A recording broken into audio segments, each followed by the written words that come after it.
Malgré une situation économique difficile pour tous, la générosité des téléspectateurs de TV Liberté est toujours présente, presque intacte. Il nous manque ce mardi l'équivalent de 80 personnes donnant 100 euros, 80 personnes donnant 100 euros déductibles des impôts pour mettre TVL à l'abri pour les prochains mois. Ce but peut être atteint si chacun se mobilise dans cette dernière ligne droite. C'est maintenant que nous devons lancer les chantiers de la rentrée. C'est maintenant qu'il faut renforcer la presse indépendante face au parti des médias. C'est maintenant. Je compte véritablement sur vous avant jeudi soir.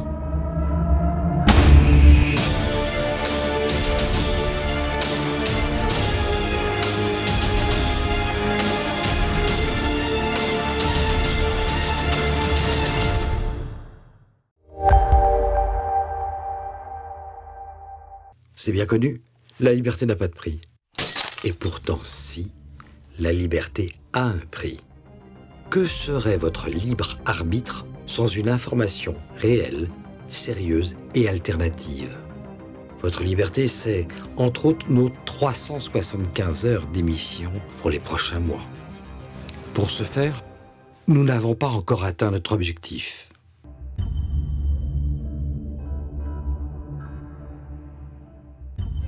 Libéralisme des mœurs, politique migratoire, politique sanitaire, politique étrangère, vous savez bien que vous ne pouvez pas compter sur les médias de la désinformation pour vous forger une opinion. Pourtant, eux, ils ont votre argent. Alors pour une fois, choisissez où va une toute petite partie de votre argent. Et en plus, les 2/3 sont déductibles des impôts. Alors oui, la liberté a un prix.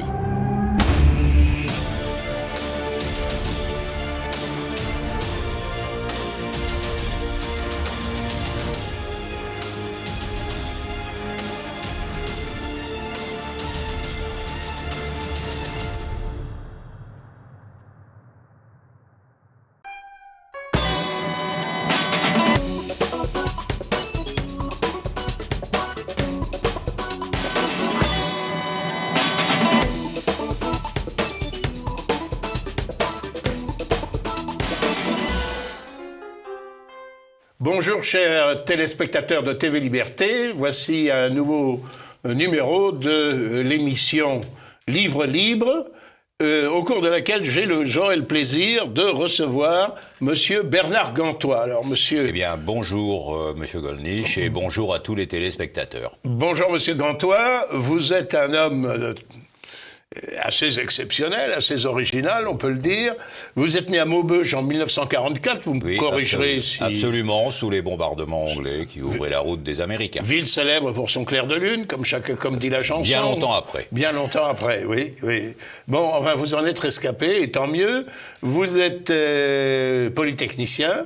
Oui, Nobody's perfect, voilà, mais enfin, quand même, bon, ça arrive. Bon, et ingénieur civil des ponts et chaussées, et vous avez fait l'essentiel de votre carrière à la RATP, absolument, Régie autonome des transports parisiens. Je dis ça pour ceux de nos amis... Où je n'ai résidé que pendant 8 ans. Tout le reste du temps, j'étais soit en vadrouille à vendre de l'ingénierie de transport, un peu partout sur la planète, soit détaché dans des entreprises de transport diverses et variées. Très bien. Donc vous avez une riche expérience nationale et internationale, industrielle, des transports. J'ai roulé ma bosse. Voilà.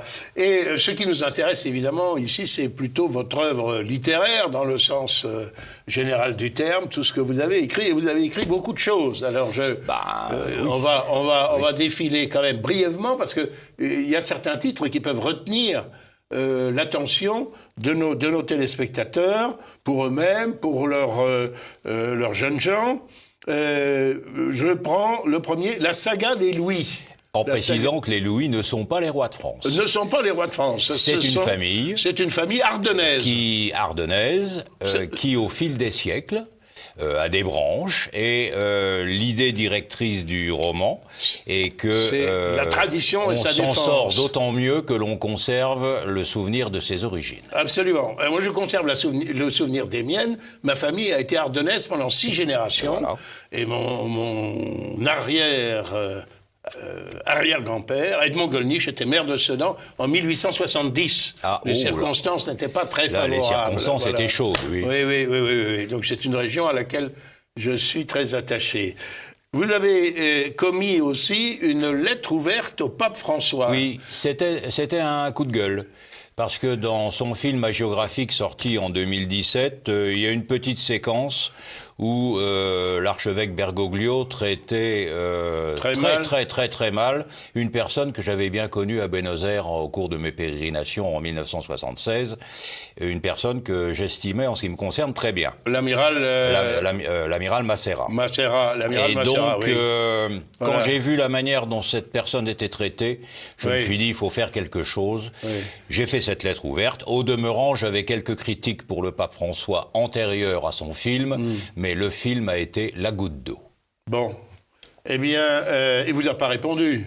Ah, bien sûr que non, Non, mais non. ceci étant, je l'ai dignement envoyé à l'annonciature, Vous avez bien exemplaires. fait. Alors, là, vous vous posez délibérément en réactionnaire, c'est-à-dire en homme capable de réagir contre l'esprit Tout du à temps, fait. contre les poncifs, là, le mirage des valeurs de la République. Alors, il faut préciser que le titre initial était La foutaise, mais l'éditeur a piqué une crise de colère, Bon. et donc la foutaise est devenue le mirage. Le Mais mirage, enfin, ça- le mirage c'est plus élégant. Comme Bon. à l'époque, on en parlait tous les jours, le matin, le midi et le soir, ça Oui. m'a un peu énervé. Ça vous a un peu énervé. Alors on va pas malheureusement analyser. Ça le mériterait.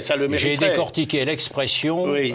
dans tous les sens et j'en ai conclu qu'elle n'avait pas de sens. Vous montrez à quel point, d'ailleurs, ces valeurs ne sont jamais précisément définies, qu'elles Absolument. sont... D'ailleurs, c'est sorti il y a relativement longtemps. Que si Je l'on pense- se réfère à la Déclaration des droits de l'homme et du citoyen de 1789, les droits qu'elle proclame... Tout est conditionnel, Tout y est sauf conditionnel. les deux premières lignes. Voilà, sous réserve De la loi. De la loi, laquelle loi est par définition Aléatoire. changeante et aléatoire, comme la suite des événements l'a prouvé. Ce qui la distingue de la loi divine que tout le monde réfute abondamment. Mais qui persiste néanmoins au cœur, dans le cœur de tout homme, de toute conscience éclairée.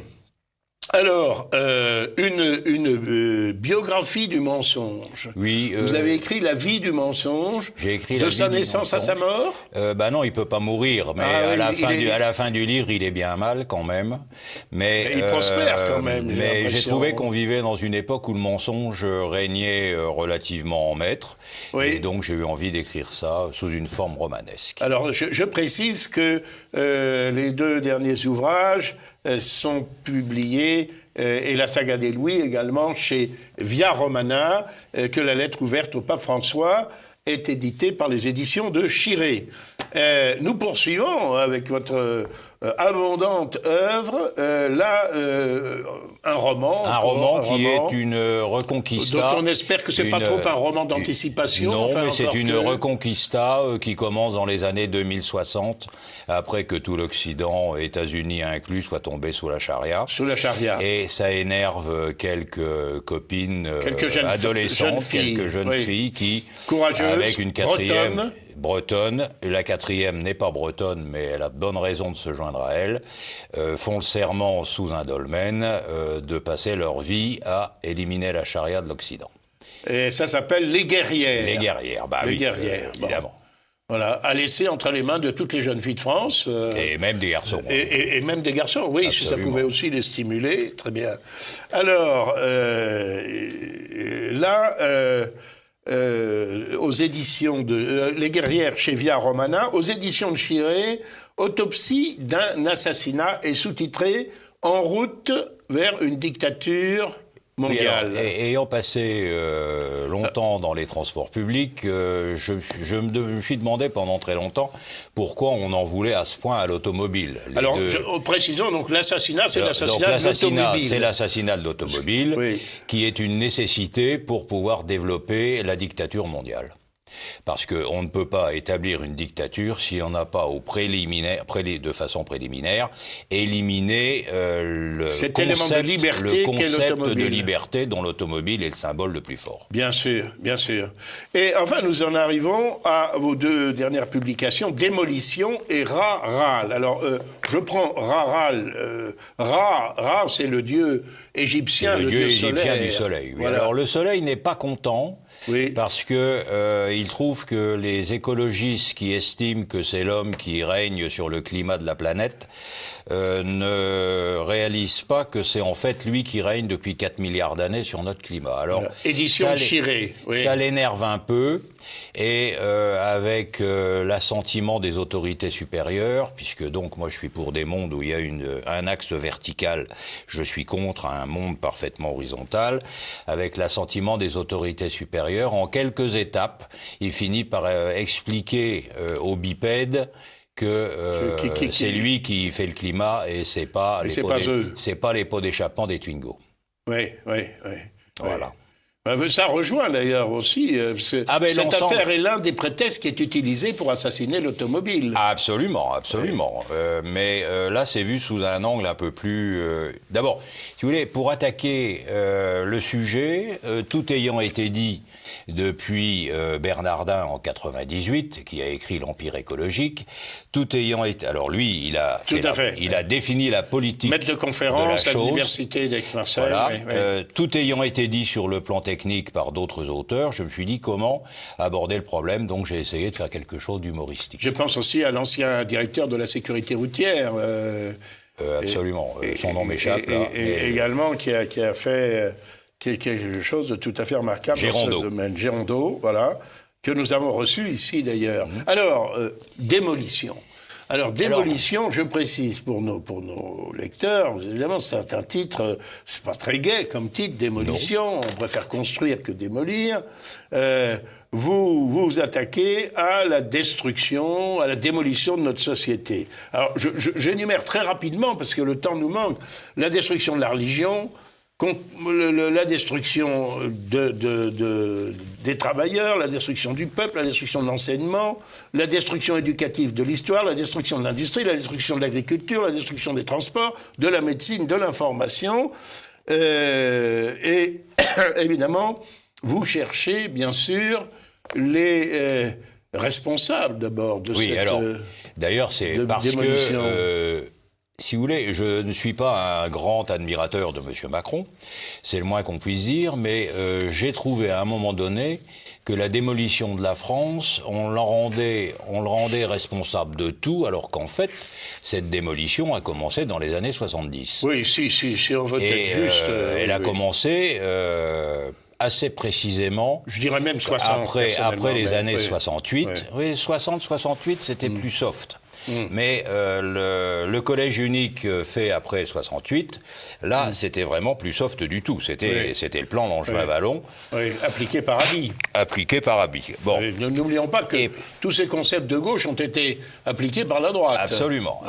Et donc, je me suis dit qu'il fallait quand même expliquer la manière dont on avait commencé à démolir le pays, donc dans les années 70, à travers des décisions successives, dont chacune n'est que apparemment relativement sans importance, mais dont l'accumulation fait que maintenant le pays est en train de crever, pour parler clairement. Oui. Et ceci étant,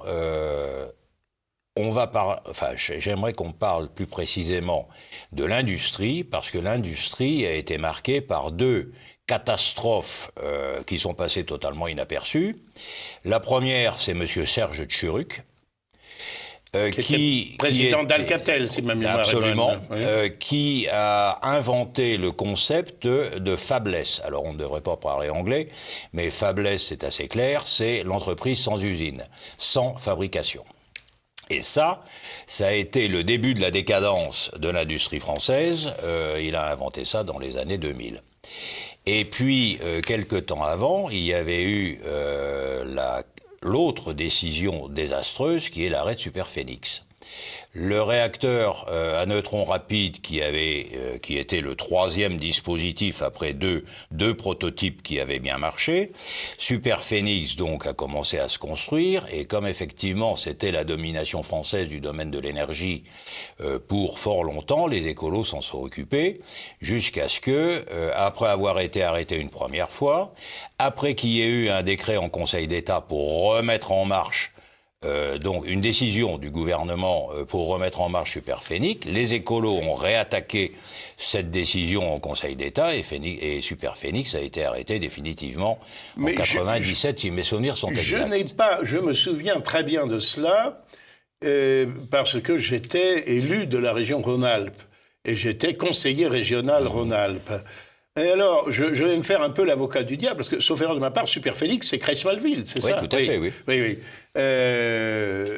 Je vais me faire un peu l'avocat du diable quand même, parce que la mise en route avait été extrêmement laborieuse, avait été plusieurs fois arrêtée pour des raisons techniques, qui ne devaient rien de particulier à l'opposition des écolos. Oui. Non, mais les raisons techniques sont toujours...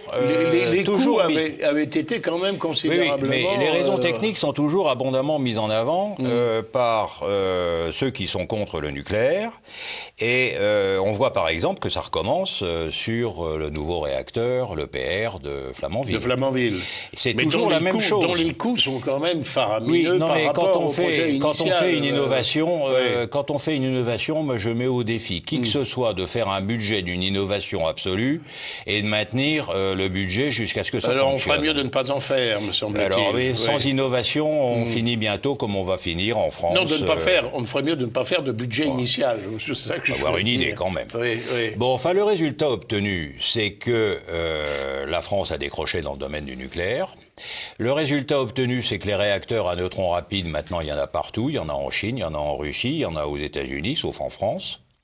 Et donc, la disparition du nucléaire français est au moins autant due à cette décision catastrophique qu'à l'influence de Greenpeace en Allemagne pour dézinguer le nucléaire français et vendre des éoliennes, dont Greenpeace est par ailleurs actionnaire. Ah oui. Oui, parce que le champ d'éoliennes qui est en Angleterre, du côté de la Cornouaille, que Greenpeace promeut en essayant de casser la centrale nucléaire que EDF a vendue aux Anglais, qui est juste sur la côte en face du champ d'éoliennes, tout ça n'est pas l'effet d'un hasard absolu. Je comprends. Et il faut voir que Greenpeace a commencé par se faire un carnet d'adresses en défendant les baleines, ce qui est sympathique et justifié. Oui. Et puis quand il a eu son carnet d'adresses, il a oublié les baleines, il s'est mis sur le nucléaire, parce que la vraie cible de Greenpeace, qui est née aux États-Unis, qui s'est installée en Hollande et en Allemagne, c'était la France, et en particulier son nucléaire. Il est certain que si le gouvernement socialiste, n'est-ce pas, incapable par lâcheté d'arraisonner les navires de Greenpeace, a préféré ce mode quand même contestable, ridicule, et moralement contestable, et qui s'est traduit d'ailleurs par un mort, que de torpiller... Il y avait d'autres moyens. Torpiller le bateau de Greenpeace dans les ports néo-zélandais, ce qui était à la fois, évidemment, une violation du droit international. C'est qu'on avait quand même des raisons de se méfier de Greenpeace. Ça, absolument. Maintenant, on ne s'en méfie plus, puisque Greenpeace a un bureau au ministère de l'écologie, associé à quelques autres associations allemandes.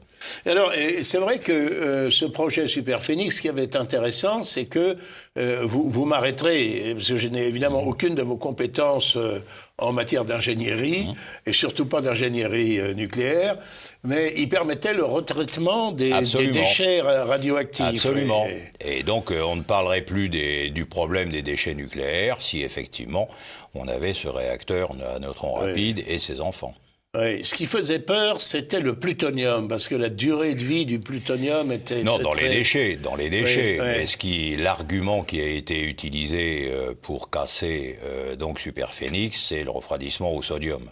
Oui. Bon, alors, je ne connais pas les détails de la manière dont s'y sont pris les Chinois, les Russes et les Ricains. Ce qu'il y a de sûr, c'est que les réacteurs à neutrons rapides, c'est vrai que le sodium en fusion, s'il y a une fissure ou une explosion... Oui, mais d'accord. Ok. Bon. Enfin. J'ai connu des élus de droite qui, à un moment donné, ont dit il faut arrêter. C'est plus possible. Oui, non, mais si vous voulez. Les dépassements, mais eux, ils étaient impressionnés par les dépassements successifs. Je pense on peut regarder le problème sous un autre angle, si vous voulez. Un projet comme celui de Superphénix ou celui de l'EPR, ça se fait sur 20 ou 25 ans. Oui. Bon. Comment voulez-vous gérer un projet qui dure 25 ans, si tout va bien, avec des gens élus tous les 5 ans? Oui, bien sûr. Bon. Ouais. Alors, s'il n'y a pas une structure stable, indépendante de la politique et de ses fantasmes, ou de la loi, comme dit la Déclaration des droits de l'homme, suffisamment stable pour gérer des projets de ce genre, c'est extrêmement difficile. Alors, en Amérique, c'est pas pareil parce que l'électricité est privée. En Russie, ils ont un régime stable. En Chine, n'en parlons pas. Ils y sont arrivés. Mais quand on change la donnée du jeu de cartes tous les 5 ans, c'est plus compliqué. J'en profite pour vous demander très brièvement, parce que malheureusement le temps nous est compté, et que pensez-vous des projets qui mettent en avant la fusion? Je pense qu'on y arrivera, et que les Chinois y arriveront avant nous. Oui. Parce que l'organisation internationale qui gère ITER en Provence comprend une partie non négligeable qui est allemande. Et c'est déjà difficile de gérer quelque chose à plusieurs, mais quand on parle de nucléaire et qu'il y a des Allemands dans le coup, faut faire attention.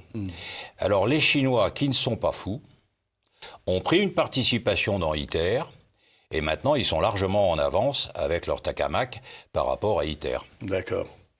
C'est-à-dire ils ont réussi à maintenir une réaction de fusion, si les informations sont exactes, pendant une dizaine de secondes. ITER en est loin. Oui.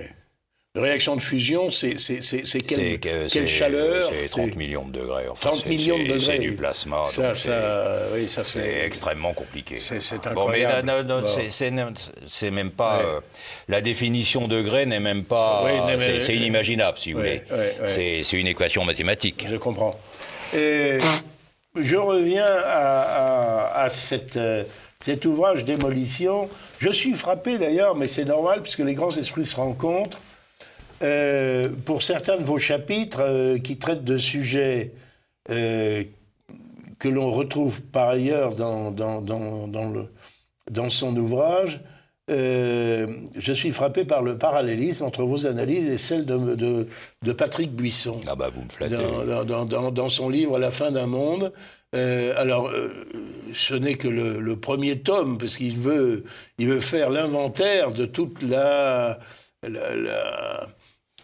on peut appeler ça la décadence, de toute la mutation anthropologique que subit l'Occident en général, et la France en particulier. Et alors, son livre « La fin d'un monde », là, s'attache en particulier au problème de la religion, de l'agriculture, il y en a un ou deux autres aussi, c'est extrêmement documenté.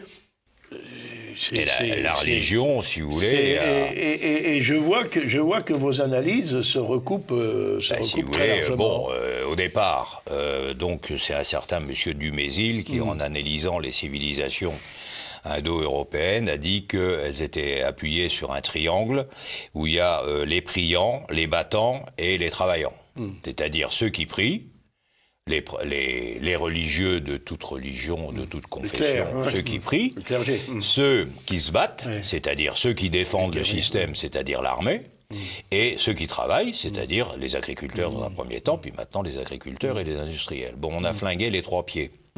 Alors le premier pied, la religion, a commencé à être flingué par la Révolution. Et donc, Révolution qui est à base, comme chacun sait, protesto-maçonnique. Et donc, il n'y a pas d'ambiguïté là-dessus. Donc, on a commencé à couper la tête de tous les curés. C'est évidemment une manière simple. Alors, évidemment, comme le pays était quand même très religieux, ça a mis un siècle pour arriver aux lois de 1905 qui ont été le déclenchement final de la chose. Donc, la religion, maintenant, est morte. Alors, il faut rajouter, effectivement, comme le dit Buisson, mais c'était pas mon sujet, Vatican II, là-dessus, qui a achevé le passage à la vie civile de la religion. L'armée, n'en parlons pas, on l'a fait crever de faim depuis, grosso modo, la fin de la guerre d'Algérie. Donc, elle est dans l'état de quelqu'un qui crève de faim. Et puis, le travail, il faut se reporter à la conférence de San Francisco de 1975, qui s'est tenue à l'hôtel Fairmont, où M. Brzezinski, grand conseiller bien connu de Carter, que j'ai rencontré. De Carter, qui par ailleurs est à l'origine de la guerre d'Ukraine, mais c'est une autre histoire, où M. Brzezinski a dit, bon, dans peu de temps, 80% des humains seront inutiles, qu'est-ce qu'on va en faire ? Et il a inventé ce qu'il a appelé le tititainment, c'est-à-dire la distraction, c'est-à-dire, en gros, pour résumer, le football et le sexe. Ouais. Donc, les trois piliers d'une civilisation qui tient debout ont été cisaillés progressivement, pas au même moment, mais ils sont bel et bien cisaillés. Ceci étant, alors ce constat, comme l'entendent nos téléspectateurs, est extrêmement sombre. Et alors je serais tenté de sauter, puisque à la fin, est-ce que c'est irrémédiable? Est-ce que c'est irréversible? Est-ce que la décadence a définitivement gagné? Est-ce qu'on va aller se coucher en sanglotant sur notre oreiller? C'est en fait une course de vitesse. Oui. Ou est-ce qu'il y a un espoir? Est-ce qu'il y a un espoir encore? D'abord, pour un chrétien, ou en général, et un catholique en particulier, quand il n'y a plus d'espoir, ça va bien mal. Il a perdu la foi. Donc, si vous voulez, tout ça n'est pas l'effet du hasard. C'est la conséquence des visées mondialistes qui se sont exprimés il y a fort longtemps, puisque déjà Diogène s'expliquait citoyen du monde, visées mondialistes qui ont été relativement calmées par la religion catholique et qui sont revenues au moment de la Révolution, comme par hasard, dans le bouquin de M. Anacharsis Klotz, qui a écrit quand même un bouquin dont le titre s'appelle « La République universelle ». Et dans laquelle il dit une phrase dont je me souviens presque par cœur, alors on me pardonnera si ma mémoire défaille, il dit « Les peuples ne se font pas la guerre à eux-mêmes et le monde ne vivra en paix que lorsqu'il formera une nation unique. » Voilà. Bon, mais vous pensez qu'il y a un moyen d'arrêter cette évolution? Je demande ça parce qu'il nous reste que quelques secondes. Oui, alors, parce que le mondialisme est instrumenté par la finance, que la finance veut établir la dictature financière, mais comme ils sont incompétents techniquement, ils ont besoin de la Silicon Valley. Si vous voulez, Wall Street a besoin... Mais ça ne veut pas dire qu'ils vont perdre la partie. Si, bien sûr que si. Ah bon? Un jour, parce que le jour où les financiers diront aux GAFA « vous nous coûtez trop cher », là, c'est le début de la fin. Alors, cette fin, c'est dans un certain temps. Reste à savoir comme dirait Fernand Reynaud, reste à savoir si l'Occident crèvera avant ou après. C'est tout. Oui. Mais est-ce que les jeunes occidentaux peuvent, ou les moins jeunes... Les jeunes occidentaux, vu ce qu'ont fait l'éducation nationale, ils ont du souci à se faire. Oui, mais est-ce qu'il n'y a pas quand même des facteurs d'espérance? Quand vous voyez, par exemple, je prends ce week-end, bravant les intempéries, renouant avec la tradition, et après 3 ans de Covid, 12 000 jeunes qui pérégrinent de Notre-Dame de Paris à Notre-Dame de Chartres. Bon. 30 000 scouts d'Europe, une association dont j'ai été l'un des fondateurs, qui au départ, on était 100 ou 200. Aujourd'hui, 30 000 réunis à Chambord. Alors je vais vous citer une sur phrase. Les valeurs de... Je vais vous citer une phrase qui va dans votre sens, mais dont j'ai oublié l'auteur. Quelqu'un a dit un jour, la France peut disparaître, mais tant qu'il restera sur la planète quelqu'un pour l'aimer, elle ne sera pas morte. Bon, eh bien, écoutez, acceptons-en l'augure et faisons ce que nous devons faire pour qu'il en soit ainsi. Donc ça finira bien d'une manière ou d'une autre. Enfin, moi, j'écris des bouquins pour expliquer un certain nombre de choses. Voilà. Et connaître l'ennemi et ses méthodes est très important. Absolument. Merci beaucoup, Bernard Gantois. Merci. C'est moi qui vous remercie. J'ai un peu les yeux qui pleurent parce qu'ils sont irrités par la climatisation de la voiture sur la longue route qui m'amène à Paris. Je vous en prie, vous n'en avez que plus de mérite d'être venu jusqu'à nous. Voilà, merci bien. Et toute notre gratitude. Et à bientôt pour les téléspectateurs. Au revoir.